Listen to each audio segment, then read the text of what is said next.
Welcome to the Common Cool podcast, where we discuss the power of addiction, the art of suffering, and the joy of freedom. Hello, and welcome to our podcast called Calm and Cool, where we will be talking about addiction, various kinds of addictions, as well as the art of suffering. The art of suffering is very well tied to addiction, and we'll talk more about that in a moment. But first of all, this is our first episode. We're incredibly excited to do this. We think that there's no better time to do a podcast like this, given the amount of people that are dying on a yearly basis from overdose. Over 100,000 people die from overdose. Those are the people that we know of. This data tends to be underreported. 60% of those, unfortunately, are dying from opioids, not even street drugs these days. This is the right time to do this. My name is Miguel Alvarado, and I'll introduce my partner in crime, Jeff Burt. Hi, all. My name is Jeff. I come to you as an addict in recovery. I come to you also as a clinical person. I've been a therapist, and I've done pretty much everything in the mental health field, from case management to working in psychiatric wards to being a supervisor, being a director, being the executive director of a rehab, clinical directors of rehab. So I have a lot of insight into the world of addiction, but I also have struggled with it myself. So I'll, be able to kind of come at you with both those kind of points of view. We're really excited to have Evian here today, because I think the first episode, this is kind of appropriate to look inside our brains and see what's kind of going on there first, and kind of work from the inside out. So I'll pull it back to you, Miguel. Thank you. And it goes without saying, too, that I'm Miguel Alvarado, and I am an addict as well. So I wanted to mention that, because I think that's one of the things that brought Jeff and I together, not just our interest in this, but our own struggles through life with addiction. That's one of the things that brought us together. So now, without further ado, I'd like to introduce Evian Gordon. Evian Gordon is a pretty unique individual with a unique background. He is an MD and also a PhD in neuroscience. So he is a cardiologist as well as a neuroscientist. He is also the founder of a company called Total Brain, founder and chief medical officer of a company called Total Brain. He founded the International Brain Database, which has 1 million data sets inside this database. It was built through 200 studies. There's been 300 publications derived from this database, and hundreds of scientists that collaborated with Evian in building this database. So it's just a goldmine of neuroscience information in there. Evian and I have worked a little bit together at Sundermind. That's how we know each other. I had the pleasure to meet him through our journey at Sundermind. And he's become a friend as well. And knowing all the things that he knows, thought he would be very adequate to come and hang out with us and spend some time talking about addiction, cravings, and how much more pervasive addiction is than we like to think. One more thing I'd like to say about Evian: he is the author of a book called The Brain, From Knowing to Doing. It's a fantastic book. It's a short book, and I think it gives you a really good playbook on how to get out of your head and you just start doing things. I think we as human beings have this gift, which is our brain, which can also become our worst enemy if we don't know how to use it well. So anyway, without further ado, this is Evian. Evian, please give a brief introduction on, how you got into neuroscience, how you pivoted from cardiology to neuroscience, and then how you built this brain database. Oh, well, thank you, Miguel and Jeff. It's a great privilege to be here at your inaugural podcast and video. I don't think it could be better timed. It's obviously not just a privilege for me in terms of kicking off this podcast, but Miguel and I have got to know each other recently, and it's been a marvelous journey that we've spoken about many of the issues we'll talk about today. I started off, Miguel, headed in the golden highways of cardiology. I didn't finish my cardiology training. I actually finished my PhD in science. I went through all the science degrees, and I came across. I was introduced to the woman who changed my life. I'm just going to reach out and take her off the bookshelf. This is the woman who changed my life.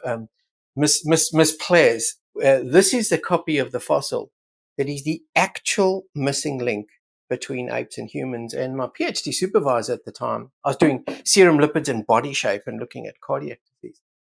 And as I was coming to the end, he introduced me to Miss Players, and I he put her in my hands like this, and I sort of said, "Oh, this is very interesting." But then I turned Miss Players over, and I saw that at the back of her skull was this foramen magnum, the spinal column at the back, which means that she must have been bipedal. If you look at any other species, when your spinal cord is in the middle, you're walking on 4 feet. So here was a hominid 5 million years ago that's trebled in size in the last 5 million years ago. And I looked at my PhD supervisor, Professor Philip Valentine Tobias, the founder of the Cradle of Humanity in Southern Africa. And I said, you know what? I think I'm going to switch to the brain. And he looked at me like it was like an epiphany, because here I was in the golden highways of cardiology, and believe me, they were the dirt roads of brain science. So by another twist of fate, I got to be the founder of a brain institute in Sydney before I came to the United States, in the largest hospital in the Southern Hemisphere. And the CEO there, Bernie Amos, backed me to basically set up the first standardized international database in the world, and working very closely with the Human Brain Project in Washington, the late Dr. Stephen Koslow, who was my closest collaborator. So the point was, why would I do something that masochistic and stupid? I mean, seriously, taking on the whole brain. And I knew enough about science to know that we're drowning in silos.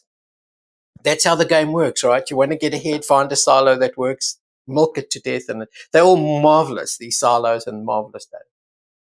So here was the reason and how it got me also interested in addiction. Firstly, as somebody who was overseeing an international brain database of everything in the brain, everything we could collect, well over 1 million data sets and like hundreds of millions of data points. It got me to think about the evolution of the brain and the reality that this brain has evolved for shortcuts and short term.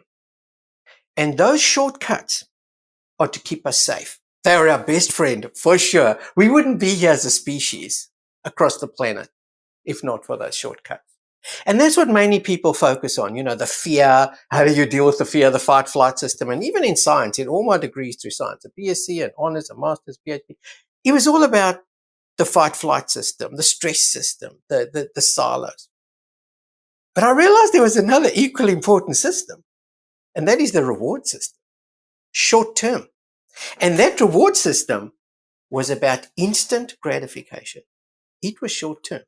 Yes, since we've trebled in brain size since then, we have the capacity for seeing the past, the present, and the future, and can use that to self-regulate, to think about the consequences of our action. But for those of us, which I believe is everybody on the planet, who has a dopamine challenge for the instant gratification, we all are hijacked constantly by our fears, by our genetic predispositions, by conditioning, by our traumas, even by our experience or expectations.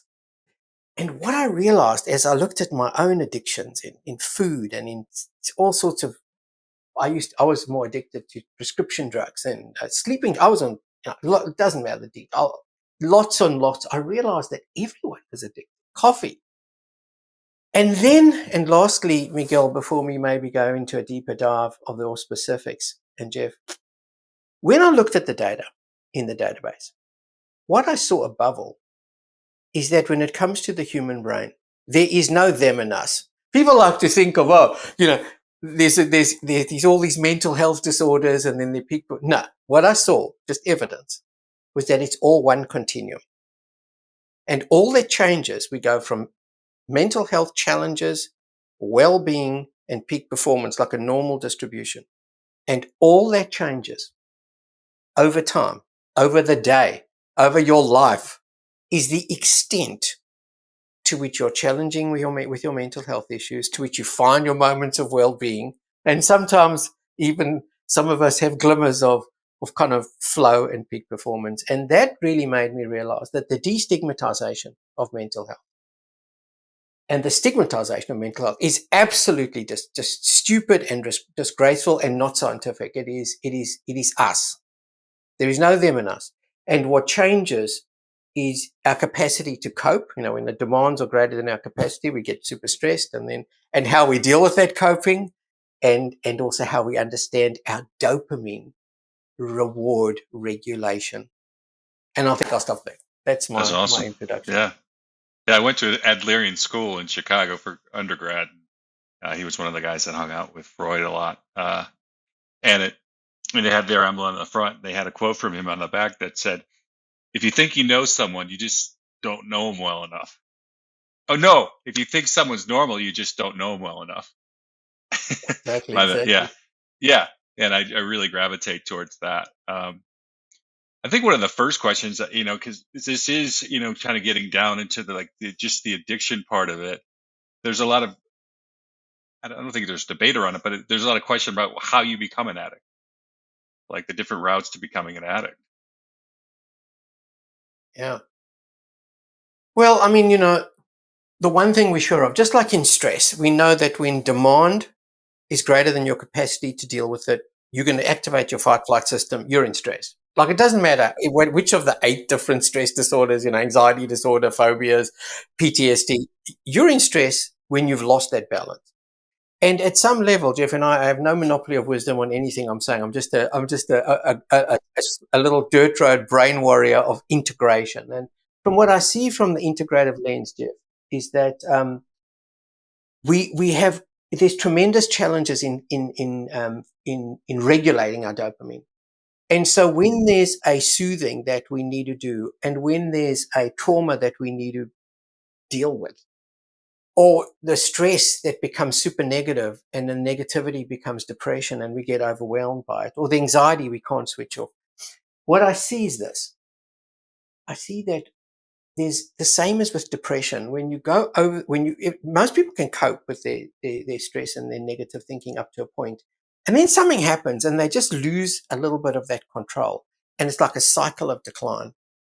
I see these thresholds in the brain; they break points where all of us are addicts, all of us are facing with this, but sometimes the balance gets lost to the point where you go into a bit of a free fall.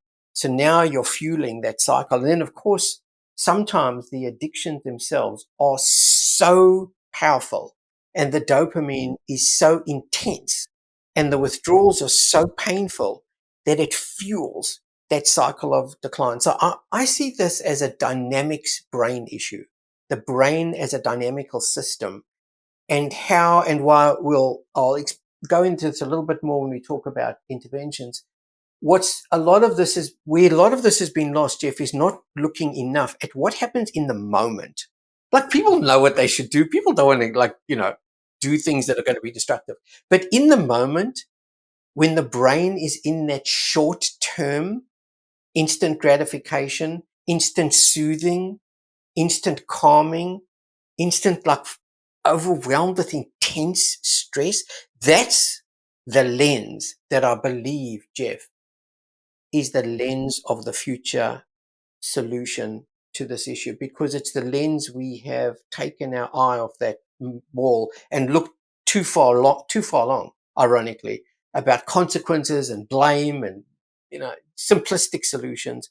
There's something incredibly powerful about our 85 billion neurons, 100 trillion connections, and fight, flight, and their dopamine are the mother lode. They are the dance all the time. And I think that is not a hard system to tilt into a cycle of decline and into very serious and challenging traumatic breaks and just massive runaway train. I see it as almost like once that train leaves the station, sometimes it's a runaway train. And therefore, we've got to really aim at how do we stop it leaving the station. So that's my sort of snapshot context. But what do you think, Jeff? That's my point.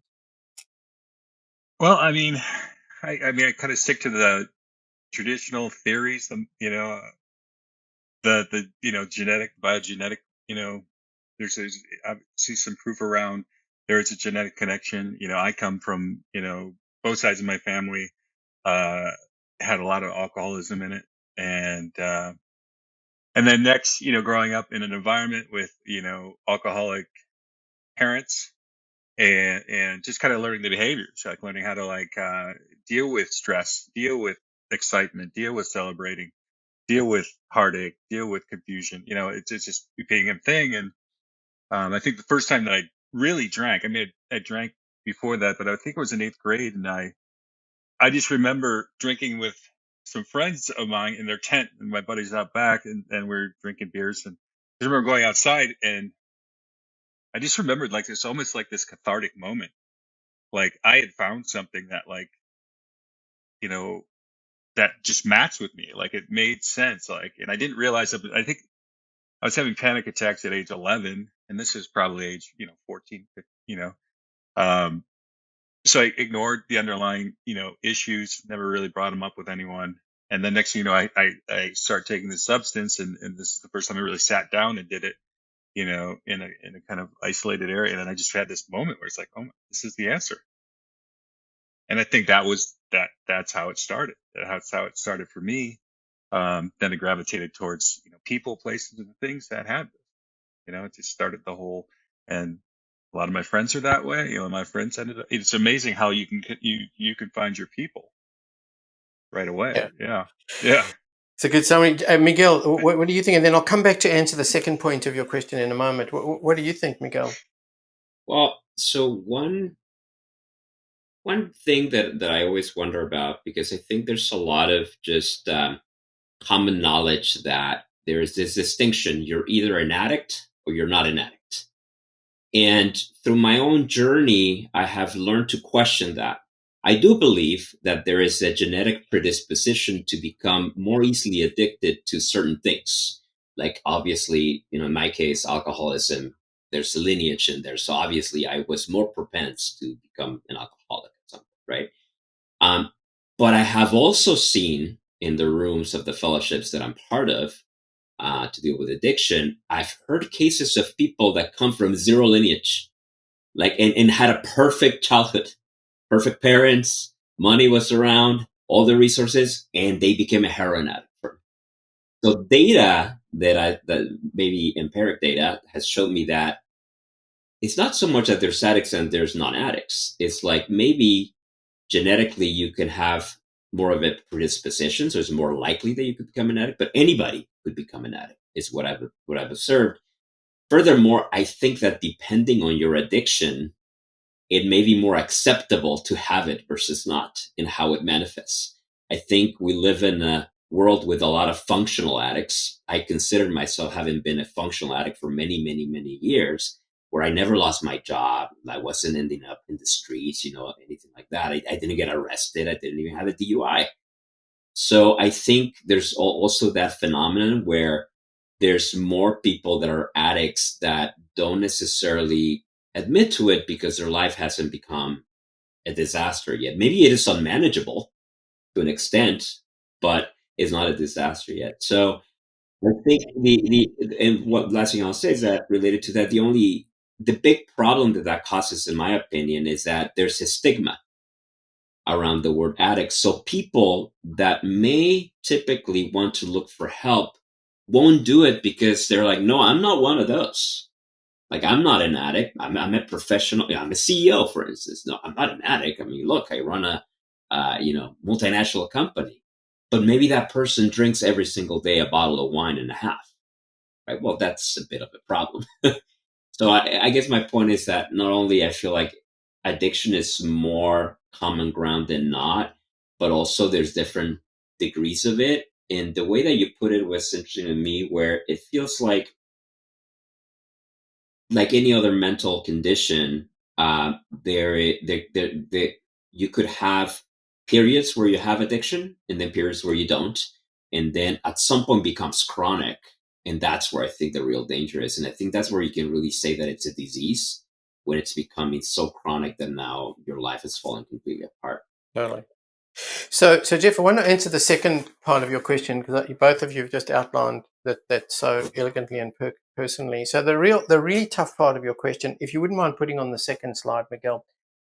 So I'm going to just try and be brief, but it's really tough because this is such a complex issue. But your question is really critical. The second part of your question was, how does the spectrum of addictions, where's the break point? Like, who becomes, alcoholic? Who goes on steroid? As again, no monopoly of wisdom. This is just the observations and the connection to data. What I'd find, and this is tough because now we're moving into the non-conscious brain and the conscious brain, which I think is the underpinning dynamic for everything. And so I'll just say three things. When I start my book and when I start the overview video on the brain that's being released in 3 weeks, I start off with this, Jeff, to your question. I say,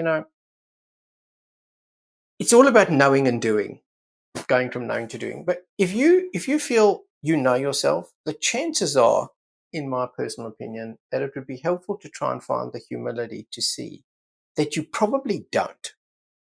And what I mean by that, without wanting to sound arrogant, I don't talk for myself especially, is that when you really look at this reality, that in a fifth of a second, we have these non-conscious, I call them non-conscious processes, and I'll tell you why in a moment, not subconscious. They're not subconscious, they're not unconscious, which makes them sound inferior to rational. We have non-conscious, we're aware of them.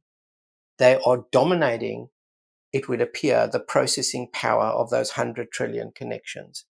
And they are emotions, which essentially are rapid cues to tell us what's safe and what's rewarding. And they happen in a fifth of 1 second. We have intuitions that similarly rapidly predict what outcomes are in any situation based on our past experience and our past outcomes.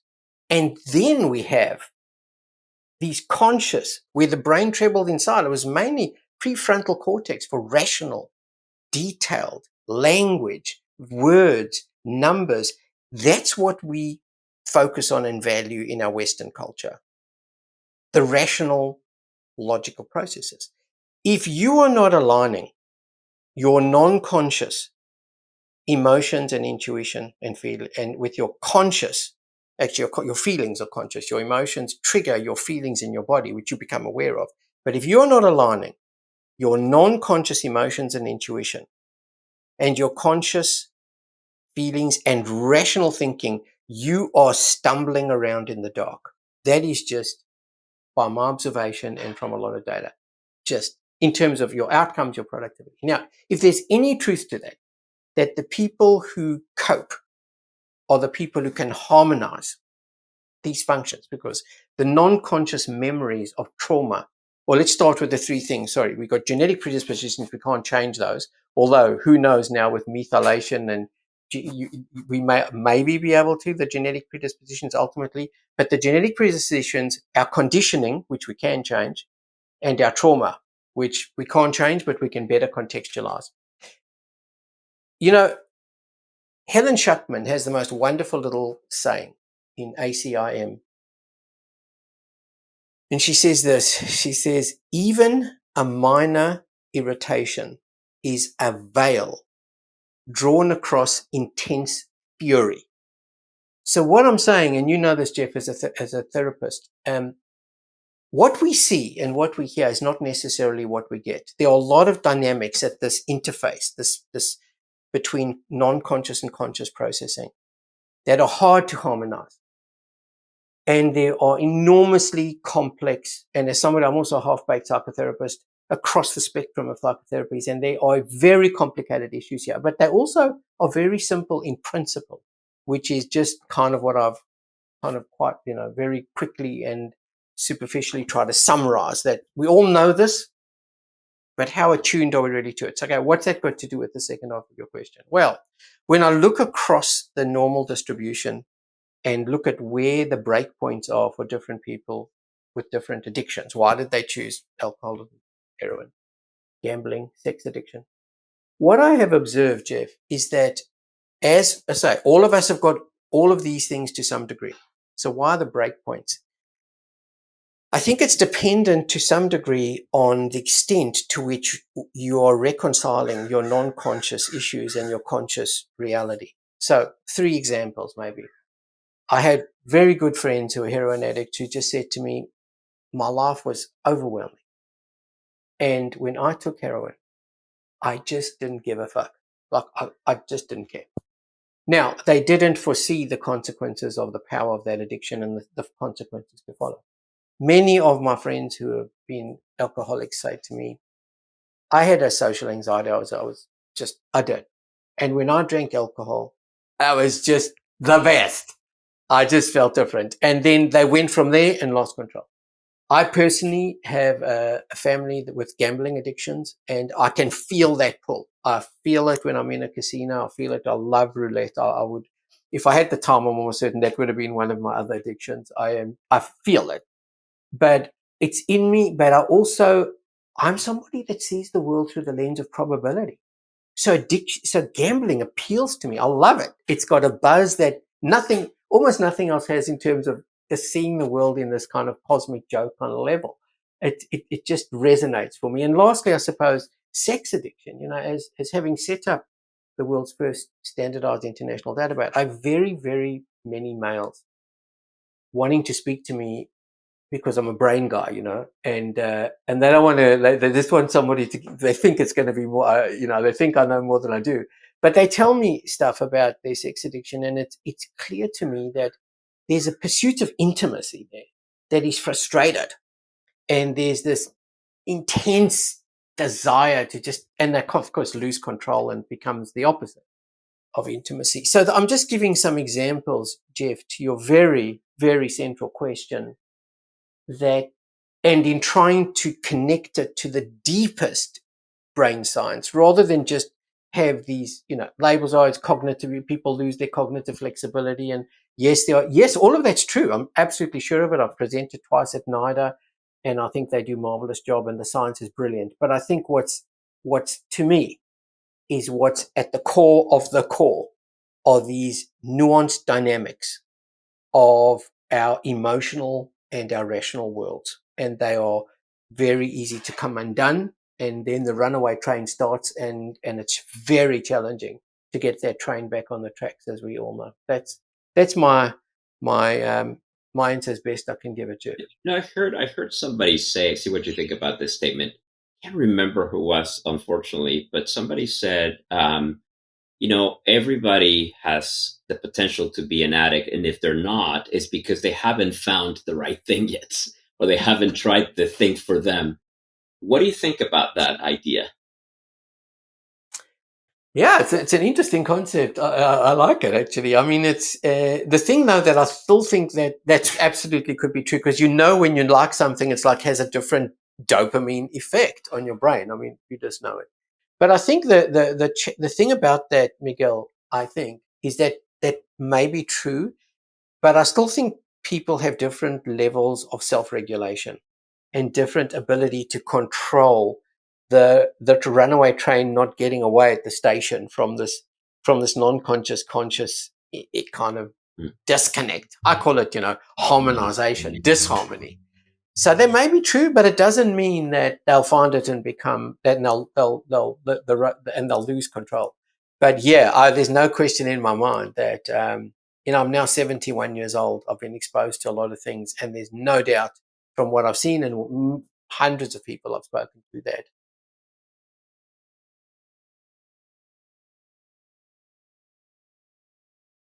Yeah. So would you say that, right now they always estimate that the 10% of the population has issues with addiction. If that were the case, I mean, as drugs get stronger, we are seeing evidence of these drugs getting stronger and stronger, and not only with substances, but with things like online, porn, with these apps on our phones, with all these different things. Wouldn't that lead to an increase of the population being addicts, or do you think that like 90% of people have this like ability to kind of No, stop. that's another big factor. I mean, just look at Yeah. fentanyl, right? Fentanyl was Yeah. unimaginable in my day. I mean, let's just take the example. I've seen many people who become addicted to heroin after one trial. Like, that's Yeah. frightening. So there is huge sensitivity in the brain. I know for me with alcohol, I literally will have a sip of alcohol and I'll get a migraine. And my friends will have, 10 beers and they'll be fine. So there's enormous sensitivity in brain preferences, in brain, attunements to various things. So I think that it is another factor in this equation we're talking about, that the type of drug has become frighteningly more capable of just destroying that coping balance. And fentanyl was just the latest example, but there are many, as we know, many of the opioids, which is why the opioid catastrophe was not foreseen, that it was just so much more powerful than people imagined, and it's out of control. And now, as you know, we've got the latest one, which is with fentanyl plus a horse tranquilizer, literally the Trank. and we've got people. Trank is like frightening. I mean, look at Yeah. Pennsylvania. It's just massively overwhelming. But we've seen many examples of that over the last 40 years. There are some some of them have been shut down though, but it seems like there's just so many emerging now because of online supply. So it's much harder to control. Yeah. Because as an alcoholic, I know that I don't want to try heroin. I know that I could not handle that. I know that I'd really like that. I'm not a big speed guy. I'm not like big into like cocaine or meth or anything like that. But I know if I started using, opiates, that would be the end of me. But there is something in there with me that like kind of regulates that. It keeps me from like acting out in that way. So that's interesting. So I'm kind of the opposite. Like, I even tried OxyContin a couple times and was not interesting to me at all. You give me uppers like amphetamines, Adderall, cocaine. Ooh, I'm hijacked immediately. So what's going on? Like, what is the difference, like, from a neurological perspective, between Jeff and myself? Like, what is it about our brains that are craving certain kinds of things versus others? Yeah, you're two good examples. I often wondered, Miguel, whether the fact that you're also a music DJ and you love these external high intense stimuli, do you see a relationship between that kind of dopamine buzz and the fit for you? How do you see, for example, that other marker, if you like, of your life, which is this music, fantastic, amazing DJ? How do you see that? And that's a sort of extrovert, in a way, kind of dynamic. And by the way, I do believe that there are very fundamental differences with respect to extroverts and introverts, with respect to the brain arousal and how an external input will affect that arousability.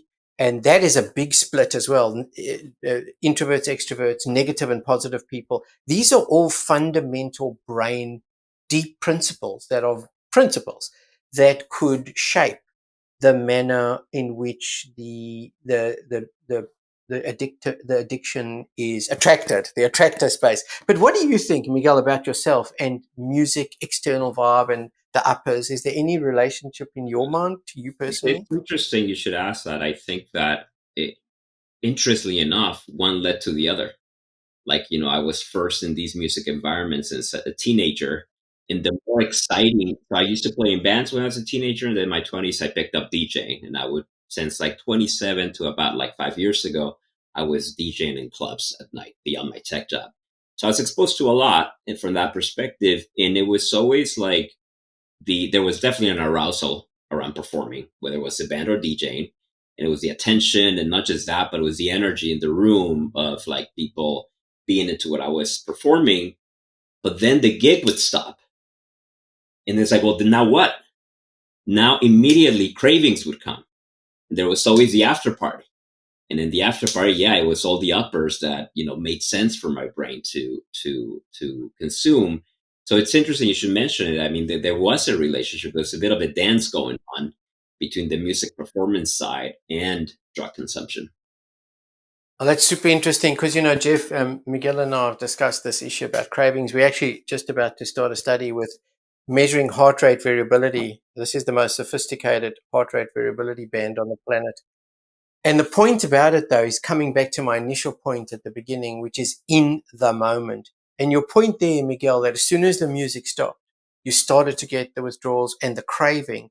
And to me, Jeff, that's where, and I've been to so many conferences around the country, and so many people have said, why have we not got interventions in the moment? Like, I mean, that's what's kind of one of the brilliant things about 12-step and sponsors, in the moment, somebody to call. But now the self-regulation ability to use technology to warn us and to show us what's working in the moment. But that's a really good example, Miguel, where a personal experience, but also an objective one that could be, where you could develop strategies for in the moment, well, what is basically interrupts, which I think is the key to those cravings. To me, the cravings issue is so central, of course, but it's the interrupts that will stop the train leaving the station that I think should be a whole science in itself. And hopefully, with this first study of real-time HRV intervention, we can start that ball rolling or add to that ball. I'm sure there are many other attempts at doing this, just with not this kind of technology, but in the moment criticality of stopping that train leaving the station, I think, is critical for cravings. So that was a very interesting example, Miguel, a fascinating one. No, and I think that it's interesting. It's like if you could, it's not only like identifying where you have the craving, and if a device can help you with that, that'd be really useful. But it's also understanding what's going on in your brain. Like, for instance, me just narrating what I just did just now made me think, oh man, if I had only known what I know now back then I would have done something. Like, my gig was done, I would have probably gone, as cheesy as it may sound, to go meditate for a little bit, to kind of have a little bit of a calm down from the gig, right? Have a some sort of transition between the gig and now, like, life continues, and I can go do a different kind of activity. But isn't it the key to it, Miguel? You've just nailed the key to it. That's why I'm obsessed about knowing to doing. Like, you know it, right? But what stopped you doing that? And I'd love to know from you, Jeff, what do you tell people about that knowing to doing in the moment? But what did you do, Miguel, in those moments to try and stop it? Well, that's the thing. Back then, I don't think I tried to stop it. Like, I don't think it didn't even occur to me that, there would be a stop. It'd be like I was on auto mode. Probably there was a lot of non-conscious processes working at that moment in time. Yeah. What do you think, Jeff? Because this is really where the rubber hits the road, about the knowing to doing. Like, we all know this stuff, right? So what is it that's stopping the actual systematic personalization of intensely controlling this? I just want to clear something up real quick. The idea of, like, the craving, like, within 12-step terms, like, there's the obsession, then there's the craving, and the obsession happens in between usage, and then once you start using, it automatically sets up the craving. Like, you can't get enough, there's never enough, and you always convince yourself that, on some level, within like a 5% chance that I won't end up in a detox center. There's a 3% chance I won't end up getting another, huge consequence from my drinking. But when working with people with obsessing, and working with people who obsess and are constantly trying to play, mental gymnastics with themselves, trying to convince themselves and trying to, I just go in and we start talking about how did, like, let's go back. You relapse, and how did you rationalize that? Run me through your thinking, and tell me what, and then write down any kind of anything that may cause you hesitation towards stopping. And just continuing to get a list of things that you use. I use, and you can use any emotion really to use. You could say, well, I had a really good day, and I should be rewarded for that, and this is the only way I know how to do it. Or you could have a really, crappy day, and you could say, I'm really sad and down. I can use, and self-pity and fear are just like the two, like, driving forces when it comes to, how do you convince yourself, and, like, I don't know if that's in the non-conscious, what you're talking about, like those fears and those uncertainties and those doubts, and the underlying, like, hurt and sadness that comes from trauma, all that stuff. But using CBT, we use a lot of CBT to process events, very systematically. And I think from my experience working with people, just, any person that's struggling with an emotional issue, it's like you bring this up to them, this CBT tools, like basic CBT tools, and it's like you've opened up a whole nother room for them. You ask them to ask the right questions to themselves, or they ask the right questions, like, what the hell's wrong with you? Like, what the hell's wrong with me? Why am I doing it? Like, you ever answer that question? Because a lot of people start to blame others and judge themselves. And when you start doing that, you're going the wrong way. Yeah, I mean, that's such an important context as a therapist, all these issues of, the fear relapse, the rationalizing, the kind of, to me as a brain scientist, I kind of find something ironic about when you start looking at the solutions, which is that the addiction is dopamine and other things, but just simplistically saying dopamine. And what we need to do to make people feel like they're winning, because the brain will not change. It has an enormous fear of failure. And I think that's part of it. Like when the challenge is so great that you feel like everything you do is not really touching sides, people just give up, like learned helplessness and depression. But what I find interesting is about this in the moment, what I've observed increasingly over the last 30 years, that when you can give people even the tiniest small step dopamine buzz that they control, everything changes because now they're winning and they're not just hopelessly losing or feeling like they're in. And to me, it's kind of ironic that we're trying to, in my mind anyway, as from the brain science perspective, trying to get the brain back into feeling like it's got some control. But more importantly, it wants a benefit. Give me a buzz, dude. I've got that other buzz isn't working anymore. Give me a buzz that works. And I see that is part of the challenge of in the moment, how to get a buzz and a self-efficacy for tiny wins that can grow. And that to me is coming back to that in the moment, doing that in the moment and discovering what works for different people has been, kind of what I've been iterating for quite a while now. And it's very interesting to see it when it works. It's like, wow, because very quickly people become their own best coaches and very quickly they cascade the other way upwards. But it's very hard to find that combination, that formula. And it's interesting now that I've done a bunch of work, through 12 steps and beyond. One of the 11th step is prayer and meditation. And meditation, that step is very dear to me. Meditation has helped me so much. And one thing that it's done for me is allows me to be very present. So in my presence, I am aware. It's almost like you have the true executive function watching the executive function, right? It's like you have this higher consciousness looking at everything. And now I can see what's happening. So when I have a craving, like I can almost see what my brain is doing. And therefore I can put myself at ease. I can regulate myself because I have the awareness of what's happening. It's like, even though I've been now sober for some time from drugs and alcohol, the addict brain takes a while to really transform. So I still have addictive tendencies. It happens with work. It happens with codependence. It happens with all these additional behaviors that are very addict-like. So I might have kicked out, drugs and alcohol, but I still have all these things to work on. But it is a presence. It is the awareness that I have that allow me to regulate myself in real time and come down to some sort of balance. What do you think about that? I think that's so critical. What you've just said there, I think, is starting to be the essence, the doorway into, well, and in my opinion, what Neurological from NIDA, who of course was the marvelous head of NIDA, who really started to operationalize the biology of depression.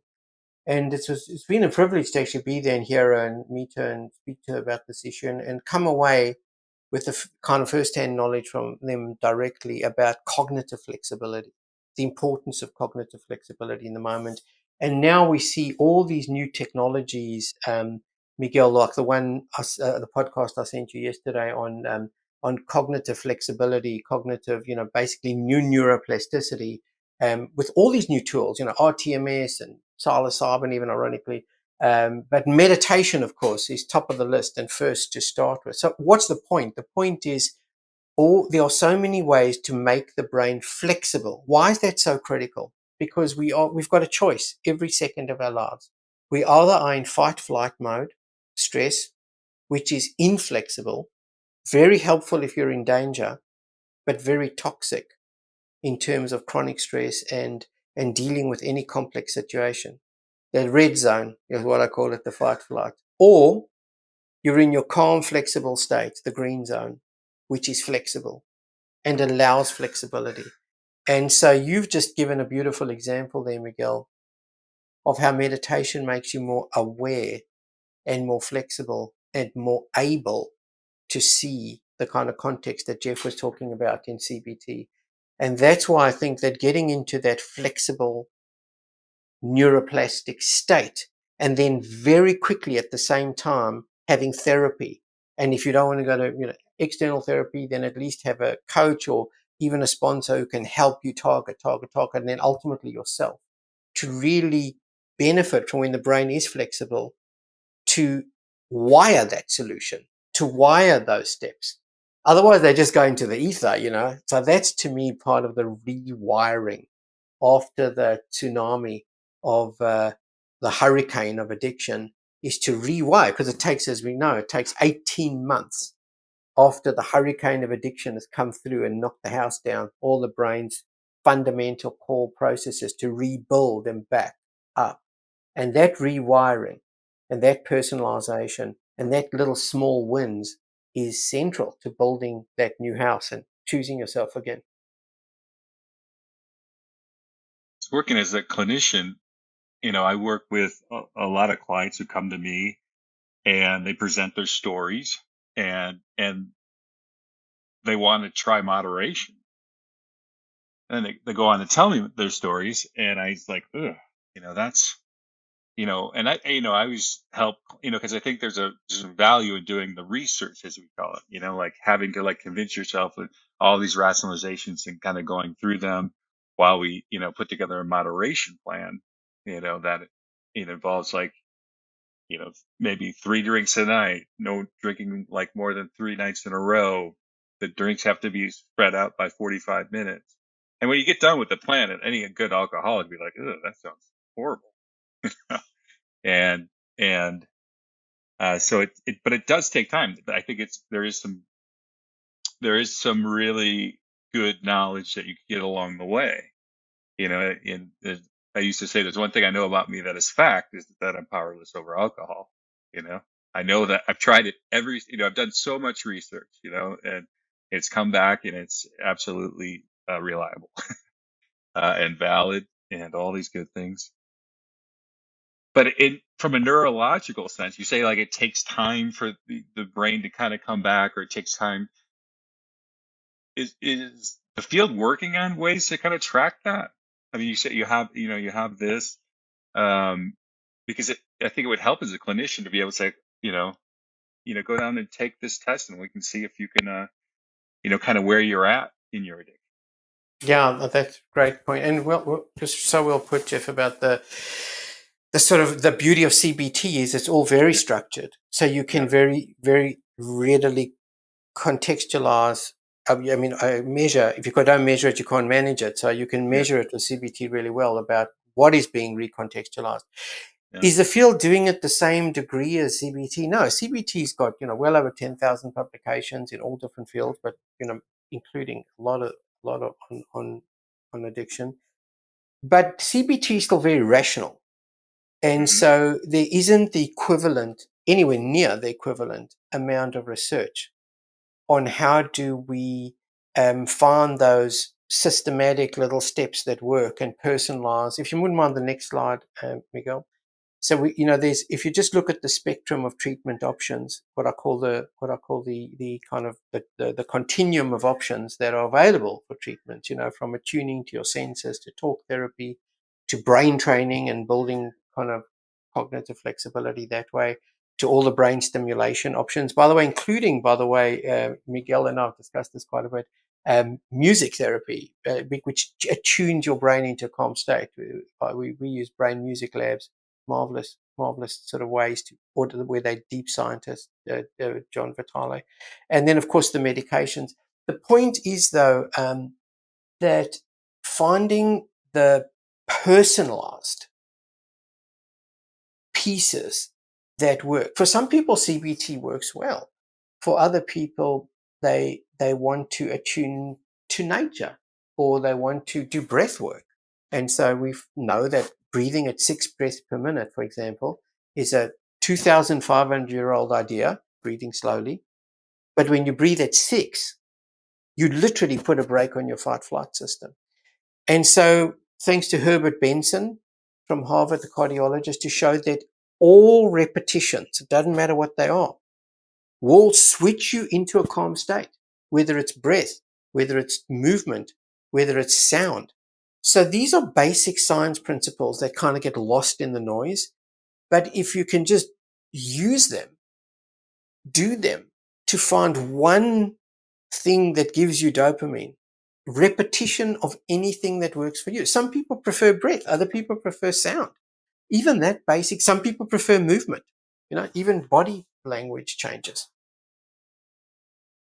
I think there's not that amount of research, Jeff, a long answer to your very critical question about these in the moment interrupts and new habits that can be quantified and tracked. Nothing near the scale of CBT and even DBT, where, we're looking now at emotion types of therapy and all the other kinds of, cognitive types of therapies, acceptance therapy, all the mushrooming of various options.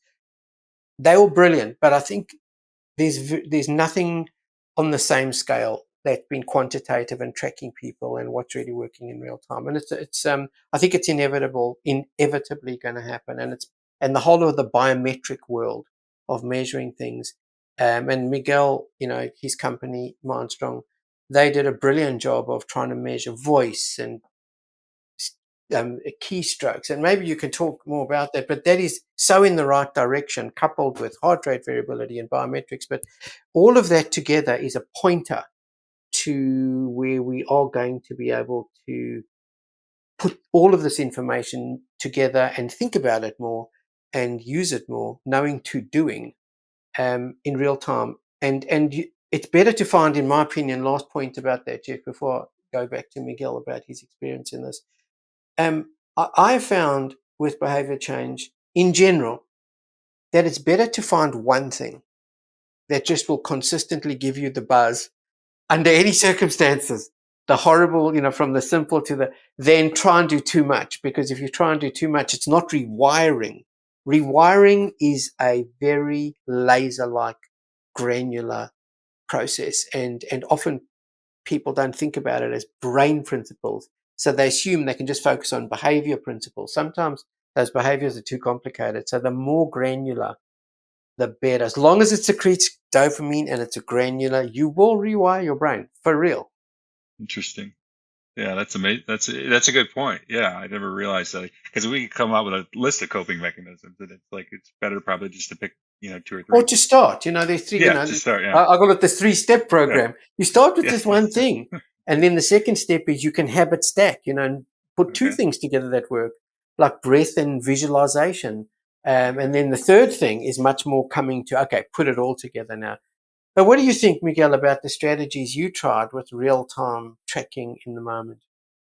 Yeah, so you mentioned Mindstrong, and at Mindstrong, we had some technology that, based on your typing dynamics, it would infer how you're doing from a few different cognitive domains, like executive function, emotional valence, working memory, etc. And also, like towards the end of our journey there at Mindstrong, we started using, like you said, voice to be able to automatically infer anxiety and depression, to what level you might have had it. Not only is it present, but to what level is it present. We never really applied all of this to addiction. However, one could infer, based on what we saw, that you could apply it. And I think you kind of touched a little bit on this right now, which is you need multiple streams of data. It would be very hard to just say, oh, just with typing dynamics, we're going to know how you're doing, or just from your heart rate, or just from, I think the brain is just so complex, right? And the body, we forget sometimes that the whole nervous system is the brain. right? So we have neurons all over our body. So you can infer a lot, with movement and different states from your body as well. So I do think that there will be a point where technologically we combine wearables, typing dynamics, voice, activity in your phone, and AI to kind of synthesize it all. And I think we'll get a very good picture of how an individual is doing cognitively, including how they're doing in their addiction journey. One thing that would be fascinating, I don't have any data that shows that you'd be able to track this, but it'd be amazing if you could infer if neuroplasticity is actually taking place, right? Yeah, I think you read my mind there, Miguel, because I was going to say, what a beautiful list we've just sort of come up with here that's real. This is not science fiction. We can measure the heart rate variability. It also measures blood pressure, movement. The voice thing is very important because voice is very underestimated in terms of how much it tells you, the voice frequency and stress. So there's so much you can see in terms of what is benefiting you. And I do want to add one other piece, which is EEGs. There are tools now today that are already available where you can measure just through an earpiece. In fact, the same earpiece you using there, Jeff, you can pick up your brain electrical signal because it's volume conducted throughout the brain. And we've been studying electrical signals of the brain for 20 years and model them. And they will be another marker in real time as to this convergence, what we call, literally it's resonance between your brain, your body, your heart, your sweat rate is another one, by the way, and movement. And I think that resonance training and what works for your resonance, which is the most powerful way to activate and get that power back. That is not just on the horizon; it's actually literally happening as we speak, and including in one of the other collaborations that I have. It's very real, and I think that's going to be very empowering. But none more empowering, Jeff, than thoughts, and that's why I love the fact that you emphasize CBT, because thoughts become things, thoughts become outcomes, thoughts can be changed. It just requires that that sort of Jeff Burt discipline and insight and knowledge to be able to do it in a way that you can experience that change. But thoughts first. But all of these other things, I think, are going to be marvelously adjunctive to synergize with thought training and to really be powerful antidotes to getting self-control back. I have a question, Evian. You said something that caught my attention. You said that there's these fundamental, I guess, neuroscience sort of principles that kind of get lost in the mix. You talked about repetition and, the power of that repetition. Why do you think that those things get lost in just common knowledge? Yeah, that's a great question. That's what I do for a living. I was on this beautiful golden highways cardiology, could have become a heart rhythm expert, and it would have been a lot of fun, right? Because that's the way science works. Unfortunately, is it's so super specialized that that the silos win, and the silos win across the board. And even for apps and tools, usually the individual silos win, an individual drug and blockbusters and individual technology. So why is that? Complexity. We are not trained, and that's why you needed a Manhattan Project, to do things. You needed a Charles Darwin, to look across the planet at data from across the world to be able to integrate the pieces to see the signal. I'll give two examples, Miguel. When Charles Darwin discovered the theory of evolution, all the pieces were known, every single one of them. What he did is he put the right weighting on the changes within species and even between species. And then the pattern emerged of this remarkable variation that led to us having this conversation today. Now, similarly, when you look at the science of addiction, there's so much marvelous research going on in exactly what Jeff said earlier and what you said in genetic predispositions, in cognitive inflexibility, in positron emission scanning that Nora Balka does and others at NIDA. There's now a great one of our collaborators, and I'd invite you to get onto your program, is Antoinette Gidzinska at Cumberland Heights, where she's working with a group called FORCE, FORCE, which is 65 addiction centers around the country. So you're getting this integration of information with a big picture. So the answer to your question, Miguel, is this. When there's a sea of detail, the deep principles have a lot of trouble finding a signal. So let me end off with the best signal I ever saw in this space for helping people to calm down. And that is, look at meditation today. It's an industry, a massive industry, calm, headspace, marvelous technology, marvelous approach. I mean, look at started off, with these marvelous spiritual insight of presence and non-judgmentalness, and all the types of meditation across the world and across different spiritual belief systems. Marvelous. But then Herbert Benson came along, because it started to become about, and I know I did some research for transcendental meditation, which I love, by the way, mantra-based meditation, and looking at all the different types of meditation. A close colleague and friend of mine, Suparna Basan, for example, does Sky, SKY, from Guru Sri Sri Ravi Shankar, The Art of Living. All marvelous, all marvelous. But what Herbert Benson did is a principle rather than an individual technique. What he did, he was a cardiologist at Harvard. And if you haven't, just listen to a podcast of his at any time. He died recently, unfortunately. But he is a lesson for all of us about everything to do with integration. Harvard tried to stop him from doing a study to go to the Himalayas with the help of the Dalai Lama, the Honorable Dalai Lama.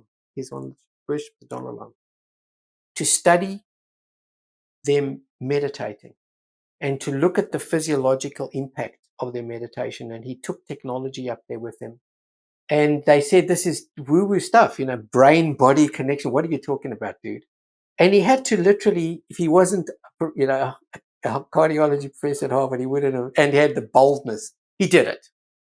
And of course, he then got grants and he published the data in Nature. And today it's a massive institute of what he did. But here's what he found. That any repetition of a stimulus will put you into a calm state. Any breath, slow breath in meditation, sound, music, Tai Chi, yoga, doesn't matter. Thought repetition. And in fact, to make his point, he developed a meditation that just as you breathe in, I'm getting it the wrong way around, Jeff. You breathe in, and as you breathe out, you said the number 1. That was it. And his point was that it didn't matter. Now, if we just focus and do that, like to my point of get one thing right, just repeat a stimulus, doesn't matter what. You will change your thoughts. You will change your brain state. You will change your mind. You will change yourself. Now, that principle, Miguel, is caught up with people going, no, my meditation is better than your meditation, and this type of, and it's the data just does not support that. They're all wonderful. Preference is all they are. And then lastly, he said, and he was quite a spiritual guy himself. He came from a Roman Catholic background, and he then said, however, if you want to take that repetition of the stimulus, breath, for example, and you want to add an associative thought, such as being connected to the universe in some way, that's marvelous, wonderful. That's an additional icing on the cake, but it's not the cake. And that, Miguel, is how hard it is. Because I tell you, I've read most people on this podcast and video probably wouldn't know the importance of someone like Herbert Benson, but they would all know about Calm and Headspace, commercial applications of this. And that's the challenge of these, once it becomes industrialized, that it's hard to get to the source and the deep replicated science of what works, and then the big signals that matter. Amazing. Yeah. The idea, I think about AA, and I think we have a whole nother episode on AA and neurology, because I got tons of questions around that. But the idea of repetition, the idea of keep coming back, the idea of pick up the phone, the idea is very behavioral, and it sets a habit into motion. So it's And it makes me think about 12 steps. So the 12-step program, when you work with a good sponsor, that is, it's all about repetition, right, from the beginning. So first you're meeting every week. You start with step one, and it takes a few weeks to work every step. But every step has kind of like these little exercises. Again, if you have a good sponsor, these little exercises. And at the end of the step, there's a bit of a dopamine hit, right? Because you finished this step and now you've moved on to the next. So when I describe that, it makes me think of neuroplasticity, right? Neuroplasticity happens when you have repetition and focus, and then milestones that release a little bit of dopamine. My understanding, you can correct me if I understand this correctly or not, but that at the end of every stage, when that little dopamine hit, that's what kind of triggers the signal to the brain saying, hey, we need to transform a little bit. And that's how neuroplasticity starts happening. So I feel like the 12-step program, I don't likely accidentally, it's almost like a neuroplasticity program to get you out of addiction. Yeah, but look how brilliant that program is. I mean, let's just put aside for a moment the spiritual component, whether you want to get to spiritual component to add it or not. Just look at the brilliance of it. Exactly what Jeff said, the repetition principle. But also look at our whole discussion here today across the spectrum of options and how many it incorporates. It incorporates the full moral inventory. I mean, is there a better form of psychotherapy? Because if there is, I don't know one, right? It's just genius. The catharsis of that, the authenticity of getting back to your own sense of, deep sense of self, the forgiveness, first and foremost, of yourself, and then, of course, of others. And then the sponsor of having unconditional, as you say, when they're a good sponsor, unconditional connection. I mean, who gets unconditional anything in any part of our lives? Relationships, friendships, work. Like, seriously, this is genius, and it's just marvelous. And there's a reason why it's prevailed and stayed for so long. And all the controversies, like the Cochrane studies that have looked at it, that go, we're not sure about the extent of the benefit over time. Well, when they look at, again, different types of statistics, I'm not a big fan of just meta-analysis. I'm a big fan of science replicated and disentangled. And when you disentangle and you look at the power of that sponsor factor, it's massive, massive. And so a lot of that data was contaminated by people who didn't want to be in a program, who were forced to go into a program. Well, hello, like that's a different kind of issue. So all I'm saying is, we look at big data like I do for a living and big principles, you start seeing the signal from the noise, and 12 steps is just absolutely genius. Yeah, I agree. Yeah, I looked at it from every different angle. Yeah. Yeah, no, it's been a huge part of my life, and now I have the honor to sponsor people too, and just helping them work the steps makes me kind of work the steps all over again, and it benefits me all over again working with the person. You did mention a little bit ago spirituality. What what is it, what do you think from a neuroscience perspective, the role that spirituality plays in your ability to be healthy? Like, why does that help? Because it helps from my personal experience, but what is happening in the brain that helps you? Well, again, of all the things I don't have a monopoly of wisdom on, I have no wisdom on this, but I have just a context, because, of course, many of the people closest to me are deeply spiritual people. And I want to separate this, by the way, from what I call industrial religion, which I think is much more about a control and I'll just leave it there. What I think is marvelous about spirituality, and what I think is so interesting about psilocybin, for example, and obviously also LSD, but psilocybin in particular, because it takes, it's just 4 hours rather than 12. This ability of interconnection, the from a brain science point of view, and coming back to having the full sweep of our discussion today, from the Big Bang, 13.8 billion years ago to now, there are genuine interconnections in our body, in every piece of every DNA in our thousands of trillions of cells, let alone 100 trillion connections in our brain. Every part of our DNA is a consequence of hundreds of millions of years of evolution that are in every single one of our DNA, every single one of our cells. There are rhythms in the universe, from the Big Bang to every rhythm in nature. The universe is a marvelous orchestration of different vibrational frequencies. Every atom has remarkable vibrational frequencies.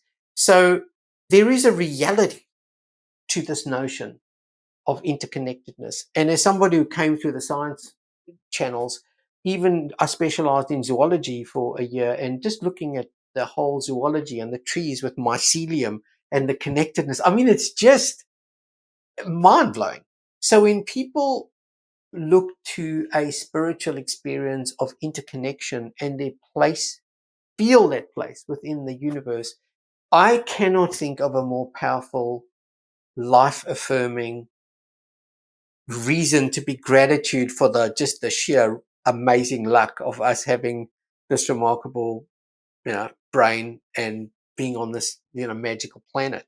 So I would say that that's the furthest I can go, Miguel, about saying that the deepest resonance I've ever seen is, and these, by the way, people, Jeff, as you know, people who experience a spiritual experience, say from a near-death experience, which also have neuroscience views on, but also from, say, psilocybin, they can change in one go. That is one of the few examples where everything we've talked about today, Miguel and Jeff, with your clinical background and shaping our thinking in that regard, is stepwise. But that exception, Miguel, is spiritual. That ability to accept love as an organizing principle of behavior, forgiveness as an organizing principle of the way you deal with yourself and everyone else, and then the reality that we live in the most interconnected brain-body cosmos and the most astoundingly interconnected cosmos imaginable. So I think there's a very powerful doorway into healing in any situation, including addiction, obviously. We're getting a lot of clients. I'm getting more and more clients asking about it.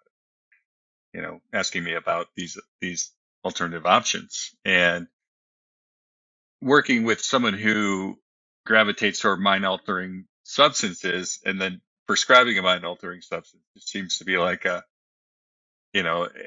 really have to assess their motivation and kind of where they're at with that. Because I know things like ketamine isn't just a one-go thing. It's like 6 to 8 sessions, and now you can get it at home. So I really have to drill down on their motivation to kind of doing this and differentiating like hallucinogens from there's a big push towards differentiating hallucinogens from addictive drugs. I guess I would like to hear your thoughts on that.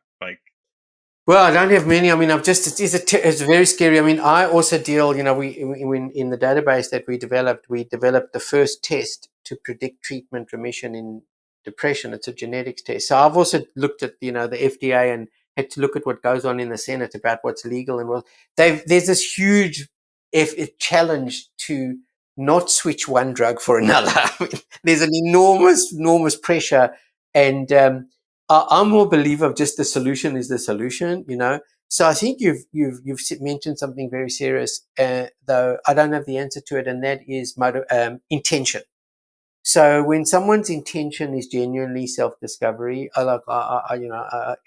absolutely everything should be available, and to just create the new network. I mean, Jeff, the thing that shocks me is that for those of us all, and I believe it's all of us to different extents, that are suffering from broken negative thoughts that are perseverative, repeated patterns of behavior. When I studied talk therapy, I was just shocked at how, goodness gracious, just the number of repetitive cycles we get into. And so it's so, and I know you guys are going to, in this video and podcast, going to focus on the art of suffering, but wow, Miguel, the suffering that these broken thoughts perseverating in this resonant loop in this 100 trillion matrix, it's just awful.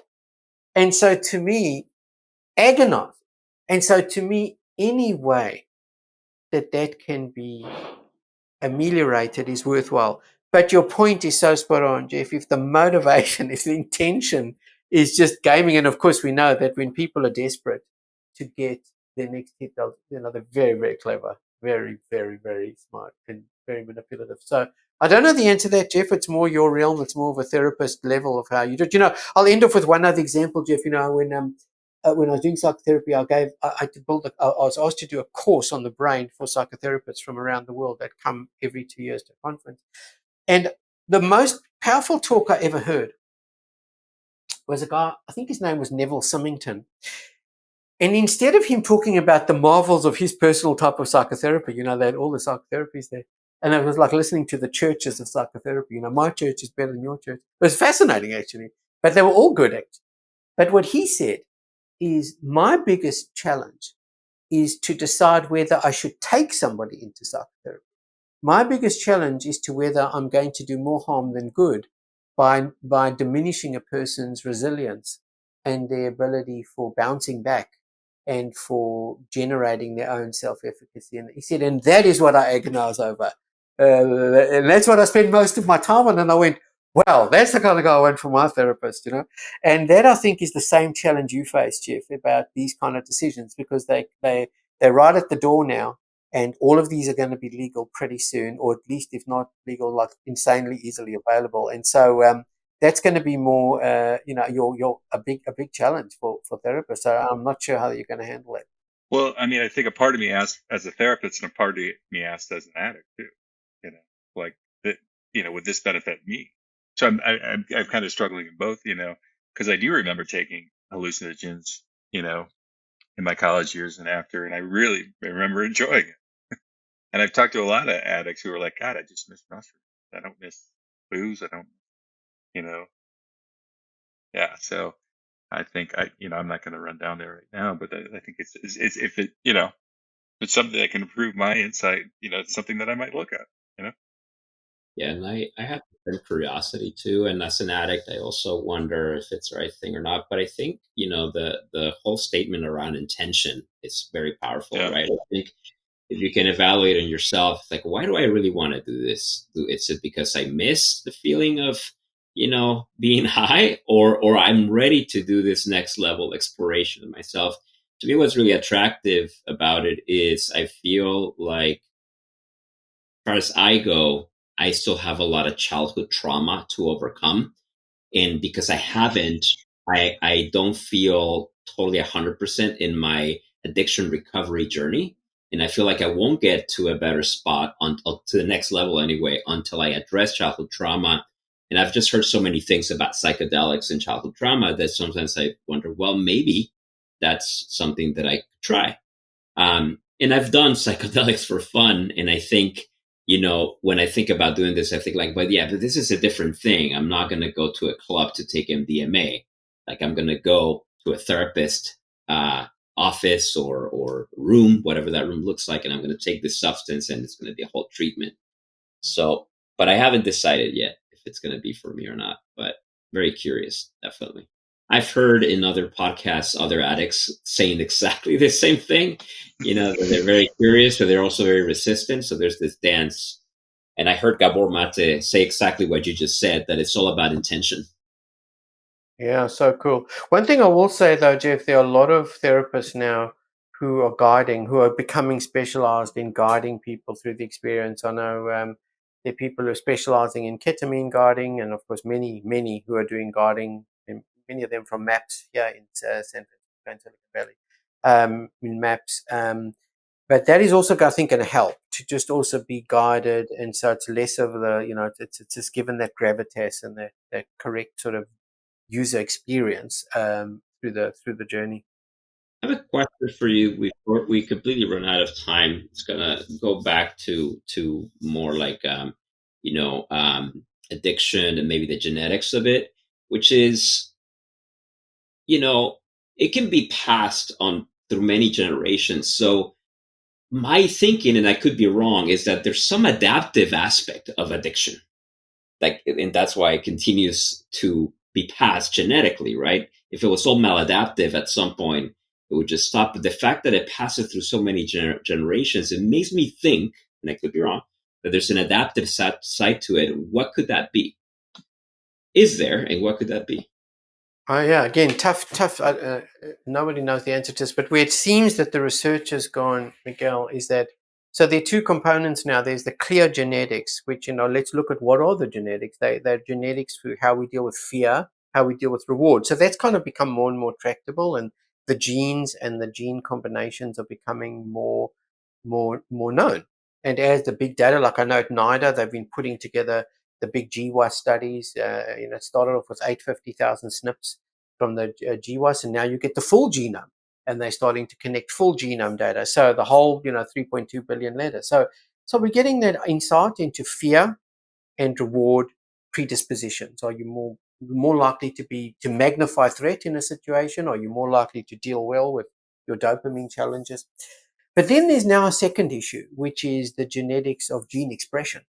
And that is now there are these methylations in the genetics that can be turned genes on and off, and they are absolutely now inherited, and you can literally pick those up and pass them on. So now we have the genes, and we have the gene patterns of being switched on and off. Well, that becomes a lot more functional, dynamic, in terms of what's going on here. So it's a very powerful cocktail. Our genetics and our early upbringing, the poor conditioning, mothers who don't bond well, early trauma, as Gabor Mate focuses on, but even experiences, and I'll never take Helen Schuckman's point. Doesn't need anything massively traumatic. Even a minor irritation can be a veil drawn over intense fury. Some people carry their defenses and their sense of self-esteem and being slighted and misunderstood and not appreciated and are when people, opportunists, come into our lives and we let them in, and they can be devastating. And so all of these things, I think, and the effect on us and then how we pass them on to others around us and our kids is very, very powerful element. But I will say that as much as that element of genetics and gene expression has emerged very strongly in the last decade, far, far, far greater has been the insights of change, of coming back to the simpler story that right now, in 1 minute, all three of us right now could change our thinking and repeat it until it drowns out a negative perseverative thought, literally right now, with an understanding that is literally the way the brain works. It'll keep rewiring a negative thought, and if it's got trauma, it'll be going through the amygdala, rewiring it through that pathway. But if it's a positive thought, you'll compete by going it through the hippocampus, and that rewiring process gets consolidated in your sleep, and then it's just this competition between building the kind of neural networks. And we literally have that ability, and I think that's what, in my mind, has been the biggest change over the last decade, which is this growing awareness of changing our thinking for real, in the moment, and in the long run.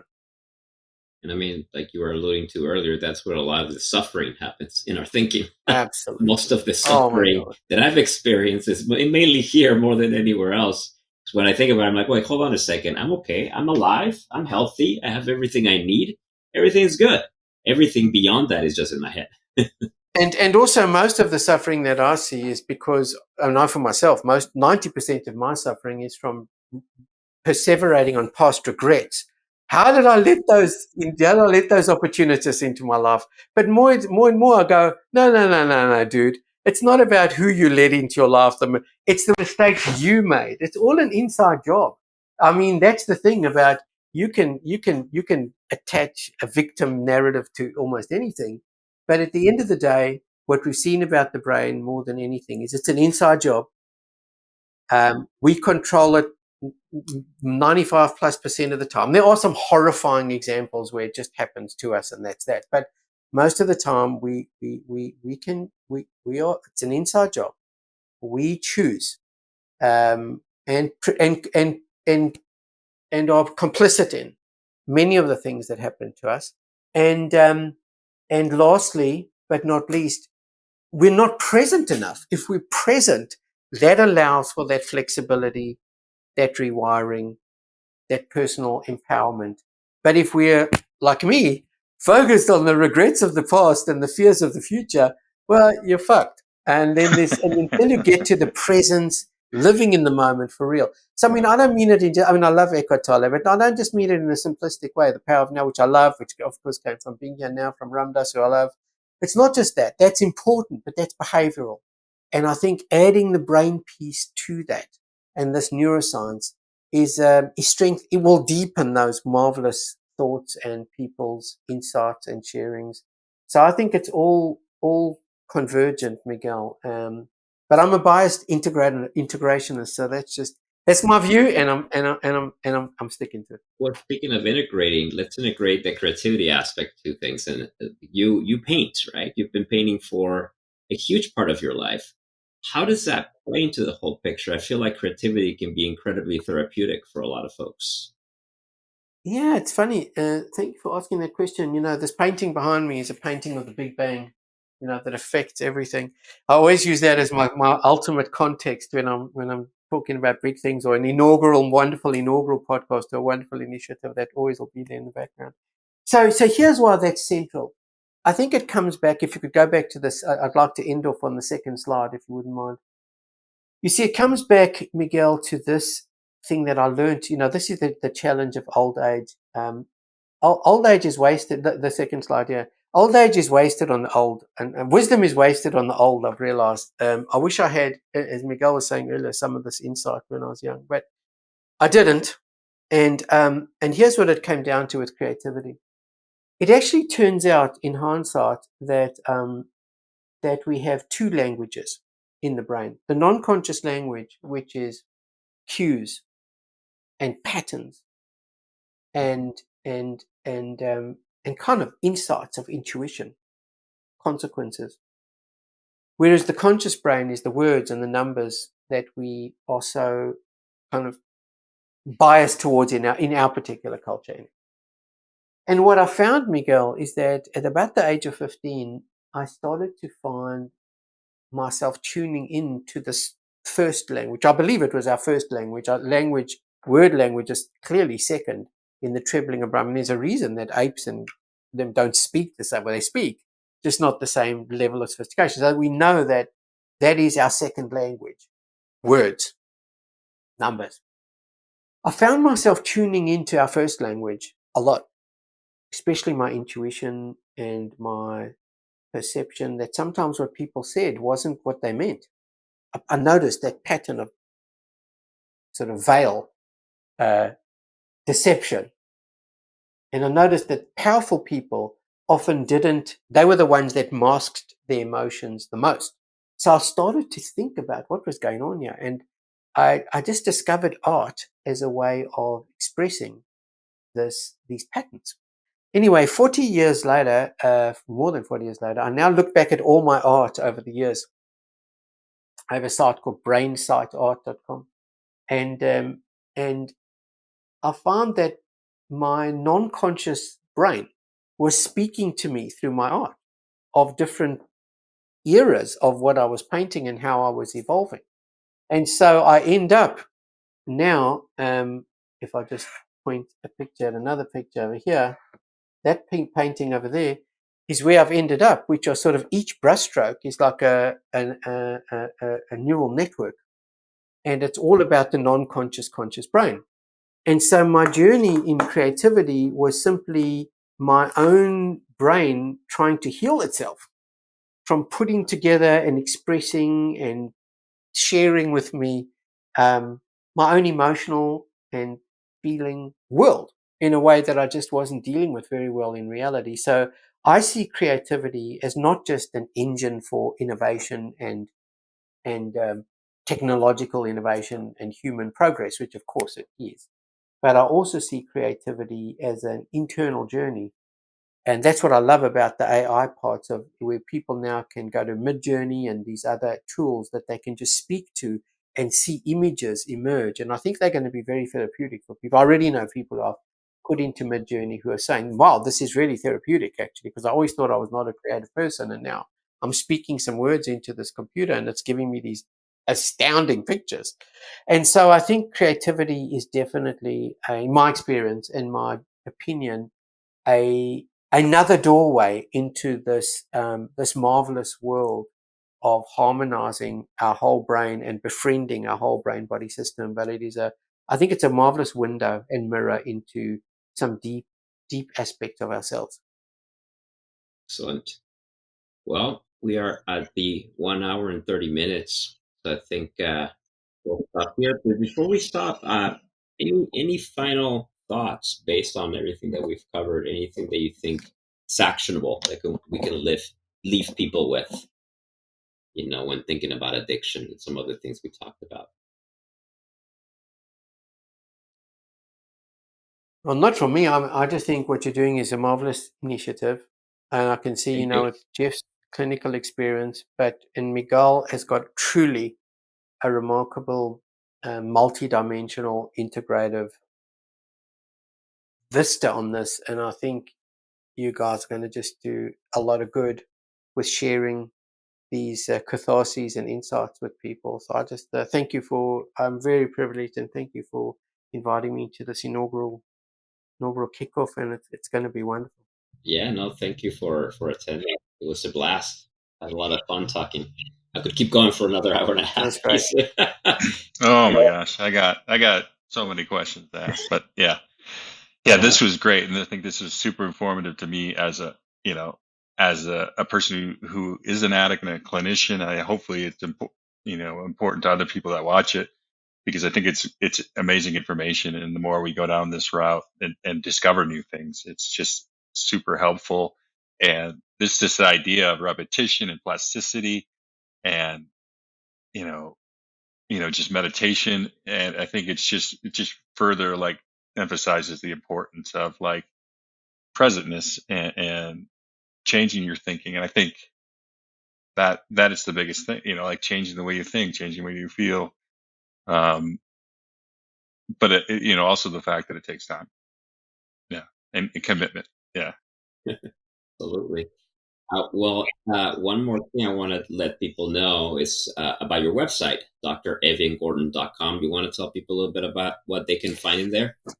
Just dreviangordon.com is a conduit to any of the kinds of, we're a little international group of brain warriors, and I'll be putting out a number of videos and podcasts about the brain and communities. And one of them will be about brain plasticity, neuroplasticity, and connecting that to change in the moment, and the kind of studies or the outcomes from the study on cravings. Maybe that's a good point to end off on. I'll put that up on the site as it we should start getting data within the next 4 months. So I'll start putting that on as well. But anyway, that's a conduit, a doorway for the site, and I'll try and put out some stuff in social media. I'm not a social media person. My friends are forcing me into it now, and they're going to be putting out stuff on a weekly basis. So good luck on that one. But yeah, thank you again, guys. It's been thank you. It was a great pleasure, and we'll do it again some other time, and we will be in touch. Thank you, Evian. Look forward. Thanks so much. I appreciate it. Thanks again. See you guys. Take care. Bye. Bye.